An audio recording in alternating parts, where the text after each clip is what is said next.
Bonsoir à vous tous et bienvenue dans votre émission Ça tourne, une émission dans laquelle le monde de l'image sera mis à l'honneur. Installez-vous confortablement car voici le programme de votre soirée. Cette semaine au box-office, Fast and Furious 10. Après 22 ans de succès, la saga qui carbure à la nitro prendra fin avec ce 10e opus qui se fera en 2 parties. Plus d'action, des courses-poursuites encore plus folles, nouvelle alliance et vieux ennemis qui vont réapparaître, cet opus promet du lourd. Indispensable sur les plateaux de tournage, le maquilleur au cinéma joue un rôle primordial tout aussi bien que les acteurs dont ils modifient l'apparence en fonction du personnage qu'ils doivent jouer. On en parle ce soir avec notre invité Cyrielle Bailly. Enfin, bande dans le temps avec Mathieu qui nous parlera ce soir de la bataille navale de Trafalgar, un événement qui bouleversa le cours de l'histoire, l'une des pires défaites françaises et la plus mythique victoire du côté anglais.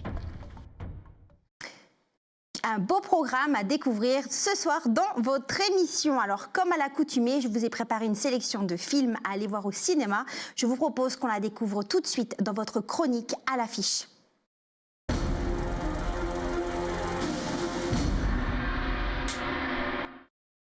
Et on commence sur les chapeaux de roue avec le film Fast and Furious 10. Les fans de la saga seront ravis de retrouver Dominic Toretto et sa famille qui ont su jusqu'à présent mettre KO leurs adversaires. Mais cela pourrait bien changer avec Dante, interprété par l'acteur Jason Momoa, qui veut venger la mort de son père. Souvenez-vous, Hernan Reyes, baron de la drogue brésilienne, mort dans le Fast and Furious 5. On regarde tout de suite la bande-annonce. Cette route a été extrêmement difficile. Et malgré tout, aujourd'hui, vous formez cette merveilleuse famille. Qu'est-ce qui te trotte dans la tête? Des paroles de petit Brian. Il m'a dit, papa, toi t'as peur de rien. Moi aussi. J'ai peur de perdre quelqu'un que j'aime. Dominic Toretto. Tu vas savoir ce qu'est la peur, la vraie. Boum! Eh bien, ça promet. Alors, comme je l'ai dit en début d'émission, cet opus se divise en 2 parties. La seconde devrait sortir en 2025. Enfin, le film d'animation L'Arbre à vœux plaira à toute la famille. Premier film d'animation réalisé par le réalisateur australien Ricard Cousso. Ce dernier raconte l'histoire de Kerry, une jeune opossum qui rêve tellement d'aventures qu'elle va mettre en danger tous les animaux qui vivent au sein de la cité sanctuaire, une cité protégée par des dangers extérieurs grâce à l'arbre à vœux sacré. Pour empêcher donc leur extinction, Kerry va tout faire pour essayer de les sauver et réparer son erreur. On regarde tout de suite la bande-annonce. Nous avons su bâtir notre paradis où les animaux de toutes sortes et de toutes tailles peuvent vivre ensemble en harmonie. La cité sanctuaire. Franchement, quel ennui! Chaque enfant va cueillir une fleur dans l'arbre à vœux. J'ai trouvé mon vœu! Mais souvenez-vous, ne cueillez jamais la dernière fleur de l'arbre. J'aimerais aller explorer les terres sauvages. Des films à retrouver dans vos salles de cinéma habituelles dès demain. Alors le cinéma, comme je l'ai dit, nous fait rêver de bien des bannières et l'une d'entre elles passe par le maquillage des acteurs, un maquillage qui vient nous raconter une histoire et sans qui les films n'auraient aucune saveur. On en parle tout de suite dans notre chronique Gros Plan.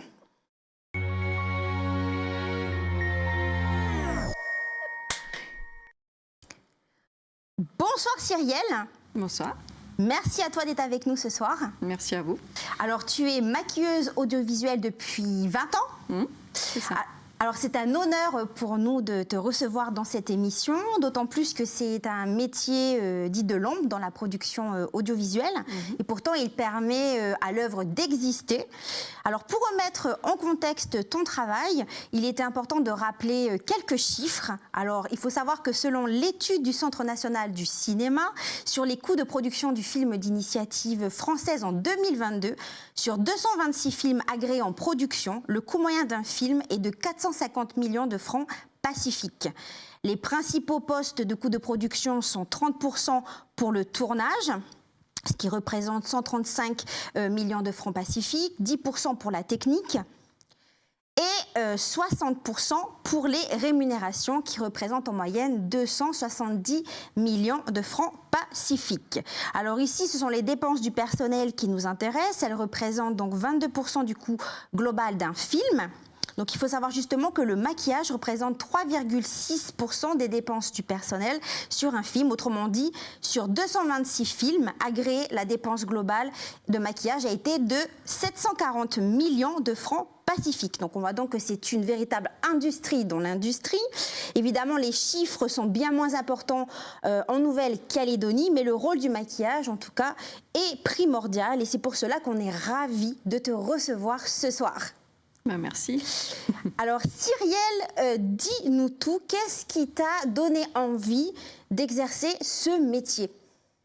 Eh bien, ça remonte à mes 6 ans, où je suis tombée dans une rue comme ça, où un film se faisait, et j'ai trouvé ça assez sympathique. Et du coup, en m'intéressant du coup, en regardant un peu plus les films avec un peu plus d'intérêt, je me suis rendu compte que c'était sympa, qu'au niveau de la lumière, ça m'intéressait. Donc à la base, je voulais être plus électro, à m'occuper de la lumière. Et à cette époque, quand j'étais plus jeune, du coup, ils portaient encore des grosses gamelles de 100 kilos, etc. Ah oui. J'avais des petits soucis de dos, donc mes parents m'ont dit niette. Donc du coup, j'ai cherché ce qu'il y avait en rapport avec la lumière. Je me suis dit, pourquoi pas, le maquillage est sympa. Et on peut faire aussi des effets spéciaux, ça peut être encore plus sympa. Et en me pensant ça, je suis tombée du coup sur Édouard aux mains d'argent. Avec Johnny Depp. Ouais, ce qui m'a donné encore plus envie du coup de faire des études là-dessus. Donc j'ai fait une école sur 2 ans et j'ai passé mes évaluations en faisant Édouard aux mains d'argent et en dessin 3D et en maquillage aussi. Et du coup, voilà, ça m'a porté chance. J'ai eu mon diplôme et je me suis lancée là-dedans. Après, pour rentrer dans le cinéma, comment tu as fait pour rentrer dans le cinéma? Voilà, pour rentrer dans le cinéma, j'étais un petit peu au culot parce que je savais où il y avait des studios. Et du coup, je suis rentrée en faisant comme si de rien n'était, comme si j'ai travaillé chez eux. Et j'ai un peu examiné le tournage, comment ça se passait, où étaient les maquilleurs. Et du coup, j'ai vu un maquilleur en me disant « Allez, banco, on y va, ou voilà, ça casse ou ça passe ». Et j'ai demandé « Est-ce que vous auriez besoin d'une stagiaire maquilleuse ?» Et il m'a dit « Pas pour ce film, mais peut-être pour le prochain ». Donc ça, c'était quand ça? C'était en quelle année? 2005? Alors là, les années, moi, je suis très nulle là-dessus, donc je sais pas. Mais je sortais à peine... Non, je sortais pas, j'étais encore dans mon école. D'accord. Et donc j'avais 18 ans. Je ne dirai pas mon âge actuel, bien sûr. Mais à 18 ans, ouais, j'ai osé ça. Et en fait, c'est comme ça que je me suis retrouvée sur mon premier film, qui s'appelle Is No Good. Is No Good, donc en 2005. Ouais. Voilà, 2005. Donc, Is No Good. Après, il y a eu Marie-Antoinette. Après, j'ai fait Marie-Antoinette, ouais, puisque, en fait, du coup, d'avoir été sur Is No Good, j'ai connu d'autres chefs maquilleurs qui, pareil, qui m'ont dit, allez, pourquoi pas, parce que là, il y avait 300 personnes à maquiller chaque jour, sans compter les acteurs principaux. Donc, au début, j'étais juste à faire les mains, parce que toutes les mains doivent être blanches, vu qu'à cette époque-là, tout le monde était blême, c'était la mode.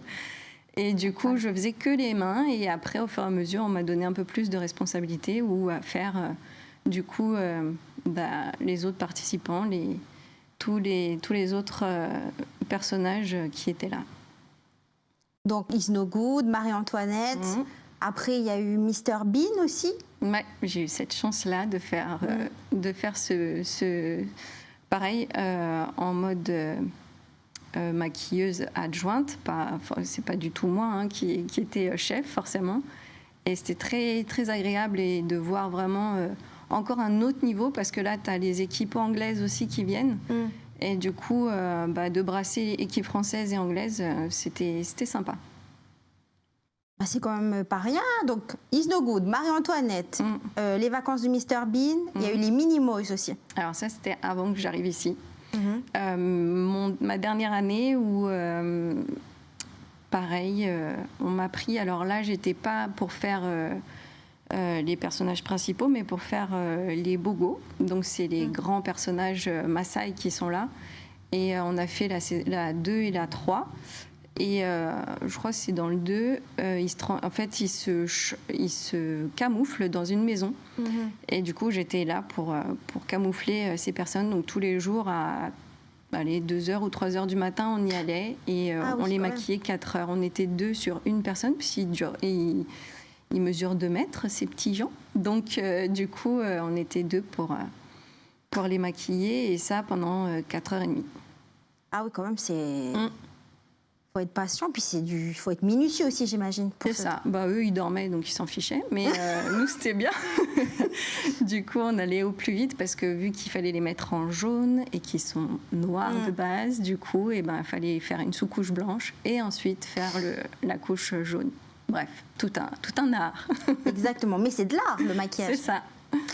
Alors après, tu arrives en Nouvelle-Calédonie.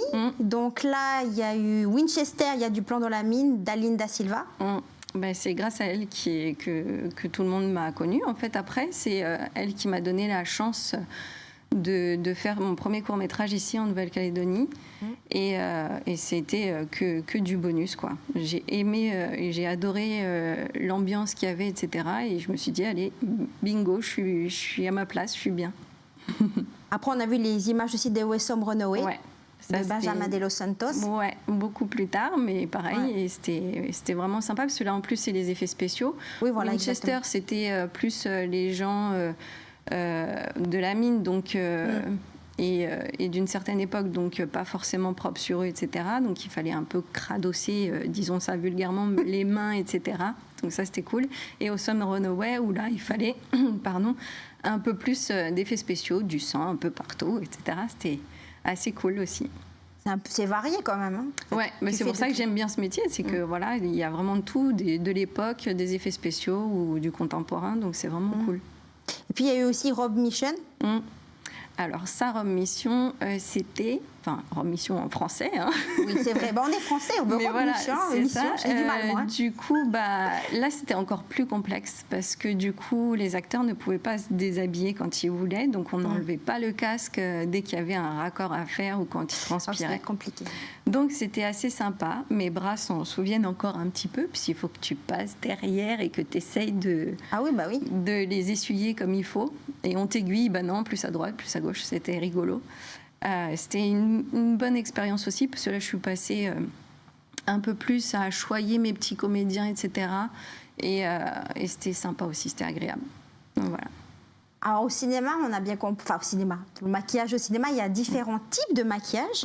Donc, tu en as parlé. Donc, il y a le maquillage naturel, on va dire. C'est ça. Maquillage naturel pour, en fait, bien matifier les gens ou alors... intensifier s'il faut juste de la transpiration, etc. Mais tout le temps en faisant naturel, le résultat doit être naturel en tout cas. Cacher les cernes, parce qu'au bout de 3 mois de tournage ou au bout ne serait-ce que de 2 semaines de tournage, on a les cernes, donc à les cacher, faire comme si de rien n'était et que tout allait bien. Oui, le maquillage, il est en fait invisible au spectateur. Nous, on pense qu'il est beau l'acteur ou l'actrice. C'est ça. Mais en fait, quand il y a du maquillage... À la base, il y a un petit peu d'aide avec le maquillage. Donc voilà, et puis après, tout ce qui est effets spéciaux, là, on y va franco. Mais pareil, il faut que du premier jour jusqu'au 3e jour, si pendant 3 jours de suite, on tourne par exemple la même scène ou je ne sais quoi, il faut que ce soit raccord. Donc les taches de sang doivent être au même endroit, etc. Donc des fois, il y a des petits couacs, des petits trucs, mais en règle générale, il faut vraiment que ce soit pareil. Enfin, que la cicatrice qui est sur le visage doit se retrouver sur le visage au même endroit et pas en dessous. Voilà, sinon ça fait trop bizarre, quoi. Oui, là, on voit là que moi, j'adore plutôt les effets spéciaux, mais ça, c'est du boulot. Hein. Alors ça, c'est avec du airbrush, donc c'est encore une autre technique qu'on n'a plus ici en Nouvelle-Calédonie. Avant, j'avais une collègue qui faisait ça. D'accord. Qui est partie. Mais du coup, voilà, il y a encore, je crois qu'il y a une dame, enfin une collègue qui doit faire aussi. Mais c'est très rare qu'on l'utilise, en tout cas au cinéma, ici. Ok. On parle beaucoup de maquillage, mais pourquoi finalement on est obligé de se maquiller au cinéma? On ne peut pas rester comme ça, naturel, sans artifice. On peut, enfin pour les gens qui sont dans la rue, oui. Ouais, mais quand on tourne un film, on est obligé d'être maquillé. Ouais, pour le cinéma, on est obligé de se maquiller. Pourquoi ? Parce que en fait, il faut contrôler. En fait, il faut qu'on puisse contrôler justement ces cernes, les rougeurs, s'il doit y avoir des rougeurs, la transpiration, c'est la fausse transpiration. Donc tout ça, il faut que ce soit géré. Donc du début jusqu'à la fin, les gens sont maquillés, mais même si le résultat doit être naturel. C'est ça le but du jeu en fait. C'est de ne pas voir que la personne s'est fait maquiller. Ouais, comme ça, on voit un peu. Là, voilà, c'est naturel celui-là voilà, qu'on vient de voir. C'est ça. Donc, on ne croirait pas, mais. C'est ça. Mais il y a du. C'est du boulot quand même. Maquillage. Ouais. Et pour un maquillage de ce style naturel, ça prend combien de temps ? Pour être en mode vraiment tranquille et bien géré, faut 30 minutes en général. Ah oui, quand même. Ça prend du temps. Bah oui, parce qu'il faut qu'on installe la peau, faut qu'on la bichonne et que voilà, utiliser le bon produit et que ce soit justement naturel. Parce que le produit il diffère d'une personne à l'autre. C'est ça. Parce que chacun est différent, on est tous uniques et on a tous une peau unique. Donc, des fois, il faut mélanger les matières pour avoir la même carnation et pas avoir une carnation plus foncée que le cou ou les choses comme ça. Donc, voilà. Pour toi, c'est quoi le maquillage parfait, en fait, réussi ? Alors, le maquillage parfait. Le maquillage réussi, pour les films en tout cas, c'est un maquillage qui ne se voit pas, qu'on ne détecte pas à l'œil. Après, maintenant, les caméras sont en plus bien... On voit bien les pores de la peau, etc. Donc, il faut encore plus faire attention. Après, j'aimais bien, moi, les maquillages aussi des années 20, des années 30 de ces films-là, où certes, il y a la dose, mais on ne voit pas qu'il y a la dose, mais c'est tout lisse, tout beau, et c'est beau aussi. Ah oui, c'est de l'art, c'est une œuvre d'art. C'est ça, mais ça a changé, ça a évolué avec la technique, en fait. Donc voilà. En Nouvelle-Calédonie, c'est facile d'être maquilleuse pour le cinéma ? J'imagine que non. Déjà, il n'y a pas de souci, on peut être maquilleuse, mais c'est sûr qu'il faut se dire qu'on ne peut pas être que maquilleuse pour le cinéma, en tout cas. Donc, faut se diversifier. On se diversifie, on est obligé. On est obligé, donc je fais les mariages, je fais toutes les chaînes de télévision de Nouvelle-Calédonie. Il n'y a pas que moi, il y a d'autres personnes aussi. Il y a les mariages, s'il y a des événements, des soirées, des choses comme ça. En fait, des clips on est obligé et tout ça vraiment d'utiliser de tout. Ouais, des clips, les théâtres aussi. On donne des cours de maquillage de temps en temps pour celles qui se sentent bien ou pas. Mais voilà, moi c'est plus vraiment un vrai panel. J'aime bien parce que c'est vraiment différent, que ce soit les mariages où on est là et on bichonne aussi notre petite mariée qui est un peu stressée. Le cinéma, on est là, on s'occupe aussi de nos acteurs, mais en mode plus tranquille, faire le cocon aussi. Et puis des fois c'est juste des événements à maquiller les personnes. Je dirais pas la chaîne, mais bref, ça se suit, etc. Et du coup, c'est un autre style de maquillage. Voilà. C'est jamais la même chose, en fait. Non, parce que même toutes les mariées, il y en a qui vont avoir l'habitude de se maquiller, donc elles veulent quelque chose d'un peu plus intense, et d'autres qui n'ont pas du tout l'habitude de se maquiller, qui veulent quelque chose de très discret. Donc, on essaye de faire discret tout en embellissant un peu plus le regard ou les lèvres, ou voilà. Alors, Siaël, quels sont, je voulais te demander, tes projets futurs ? Est-ce que tu as... Qu'est-ce que tu pourrais nous dire dessus ? Alors, il y a beaucoup de rumeurs, beaucoup de choses qui se disent, mais je n'ai pas le droit de dire plus. Donc, on a des dates supposées, des choses comme ça, mais on ne sait pas si elles vont vraiment se réaliser. Et si elles vont se réaliser, en tout cas, on n'a pas le droit de le dire. C'est interdit. En tout cas, il y a des choses qui se font, qui vont se faire. Il y en a jusqu'à la fin de l'année et ce serait bien. Par rapport au cinéma ? Par rapport au cinéma de Nouvelle-Calédonie. Et ça fait du bien quand on en a, en tout cas. Donc, ce serait cool qu'il y en ait de plus en plus. Après, les fonds de soutien, il y en a de moins en moins, comme on sait. Mais après, à trouver d'autres personnes qui seraient tentées d'investir dans le cinéma pour justement... nous produire, nous aider, quoi. Donc voilà. Cyrielle, notre échange touche à sa fin. Déjà. Oui, ça passe vite, hein? Ouais, ça va vite. Je serais bien restée encore avec toi, hein? C'est ça, moi aussi. Merci à toi d'avoir été avec nous. Avec grand plaisir, merci à vous de m'avoir appelé. Et puis bonne continuation à toi pour la suite de tes projets mystères.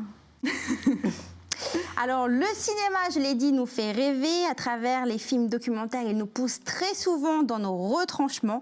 C'est ce que l'on va découvrir tout de suite avec Mathieu dans votre chronique L'Infodoc.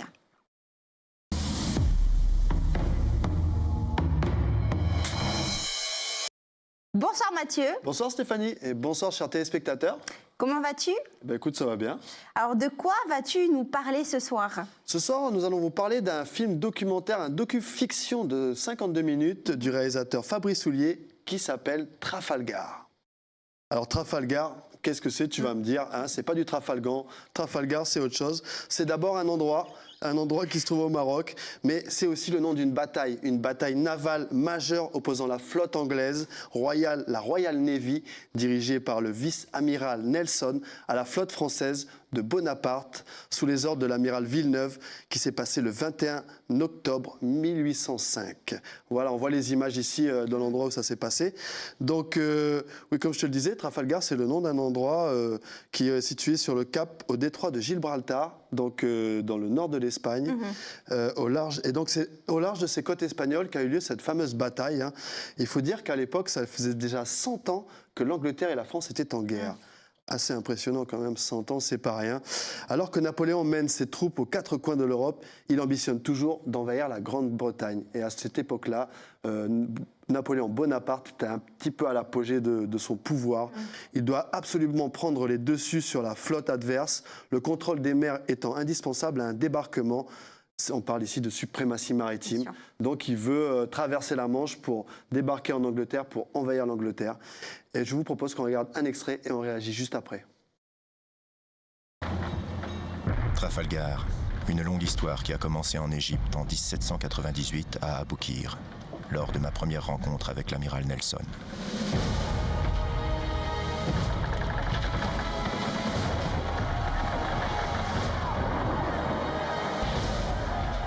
Le combat est sans merci. Les hommes sont à leur poste. L'ardeur de notre escadre s'oppose à l'agressivité anglaise. Mon équipage bout d'impatience. Ils sont prêts à en découdre avec l'anglais. Mais je n'ai reçu aucun ordre. Je ne puis intervenir. Les Anglais nous encerclent. Nous ne l'imaginions pas. Ils ne combattent pas en ligne, comme il est d'usage en Europe. Pourtant, tout là-bas, j'aperçois leur navire amiral, commandé par Nelson. Un chef suffisamment téméraire pour prendre le risque d'une attaque de nuit. Alors voilà, il ne manque plus que l'odeur de la poudre à canon. On s'y croirait, hein, Steph? C'est vrai que les images, elles sont vraiment réalistes. On a l'impression d'être dans l'action. Et bien en fait, c'est une sorte de reconstitution assez fidèle et inédite grâce à un système technologique qui mêle images de synthèse et des décors virtuels. En fait, ça permet, avec cette nouvelle technique, ça permet d'incruster des personnages réels dans des décors virtuels, en fin de compte. Mais là, les extraits qu'on a vus, finalement, ce n'est pas la bataille de Trafalgar. On y découvre une autre bataille, en fait. C'est la bataille d'Aboukir, au large de l'Égypte, qui a aussi été surnommée la bataille du Nil. Alors, elle se passe 5 ans auparavant, mais finalement, c'est un petit peu les prémices avant la bataille de Trafalgar. Donc, finalement, le narrateur commence d'abord par cette histoire-là, parce que finalement, c'est la première rencontre, le premier face-à-face entre ces deux chefs de guerre que sont l'amiral Nelson et l'amiral Villeneuve. Et bon... Cette première bataille se solde par un échec de la flotte française, bien évidemment. Mais du coup, une des originalités finalement de ce film, c'est aussi, comme on a vu les effets là, mais c'est aussi la narration. Parce que finalement, ce docu-fiction, on est encore plus proche de la réalité historique racontée par la voix d'un homme. Et cet homme, c'est Villeneuve, c'est l'amiral Villeneuve en fait qui s'exprime. On a un petit peu l'impression qu'il nous raconte ça comme si on y était, comme si c'était finalement son journal de bord. Donc finalement, c'est lui qui nous guide dans la narration. C'est une belle manière de raconter cette histoire. Hein. C'est une super manière de raconter cette histoire, ça fonctionne super bien, on s'y croirait. Hein. Et l'amiral Villeneuve, c'est celui qui a tout perdu finalement, hein, et qui restera à jamais perçu comme l'homme, comme l'artisan de la défaite. Parce que finalement, cette bataille de Trafalgar qu'on découvre au fil du documentaire, elle est perdue par les Français qui se prennent une vraie raclée par le royaume d'Angleterre à l'époque. Alors la bataille de Trafalgar, c'est 60 vaisseaux, enfin dans les deux camps. Hein. Il y avait plus de vaisseaux français. D'ailleurs, les Espagnols avaient rejoint les Français pour cette guerre-là. Donc c'est 5000 canons, 35 000 hommes qui se battent sur les deux armées qui sont disséminées sur tous ces navires de guerre. Et du coup, du côté français et espagnol, c'est 4700 hommes qui décèdent et 5000 prisonniers, alors que pour la flotte anglaise, c'est seulement 450 morts. Donc finalement, les Anglais ont manœuvré à la perfection. Les Anglais avaient plus d'expérience sur mer, ils avaient des bateaux plus imposants, ils étaient mieux préparés, ils étaient mieux armés, ils avaient des canons qui étaient plus performants, tout simplement. Ce qui explique qu'ils ont gagné. Hein. Ce qui explique qu'ils ont gagné, mais finalement, l'amiral Nelson était un fin stratège, était un meilleur militaire sûrement. Bon, bref, tout ça a fait qu'ils ont eu l'aval sur la France, quoi. Enfin, ils ont été plus forts que les Français. L'ironie du sort, c'est que l'amiral Nelson va décéder dans cette bataille. Il va être tué par un sniper à bord d'un navire français, alors que Villeneuve, lui, aura la vie sauve, mais sera pris en otage et sera fait prisonnier. Quelques mois en Angleterre, puis après, l'Angleterre décidera de le restituer à la France. Trafalgar, ce documentaire inaugurera sur Arte une série inédite consacrée aux grandes batailles navales finalement qui ont façonné l'histoire du monde, tout simplement. Merci Mathieu pour cette belle découverte. Et de rien Stéphanie, c'est un plaisir. À noter dans vos agendas que ce documentaire est à retrouver sur Calédonia le lundi 22 mai dès 19h55. Alors notre émission touche à sa fin. Merci à vous de nous avoir suivis. Vous pouvez la retrouver sur notre site internet caledonia.nc. Quant à moi, je vous dis à la semaine prochaine pour de nouvelles aventures.